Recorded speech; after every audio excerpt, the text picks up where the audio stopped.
பொதுவாகவே 12 ராசி கட்டத்துக்குமே சொல்கிறேனே, இப்போ சனீஸ்வரர் வக்கிரத்திலே இருக்கிறார். உங்களுக்கு சனீஸ்வரர் என்பவர் ஜீவன காரகன். சாப்பாட்டுக்கு வழி தருபவரும் சனீஸ்வரன் தான். ஆயுள் காரகனும் அவன்தான்.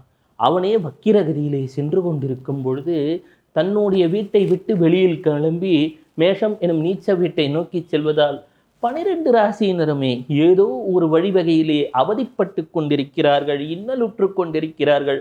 ஐயா, எங்களை கை தூக்கி காப்பாற்ற யாரும் இல்லையான்னு கேட்டுக்கிட்டு இருக்கீங்க.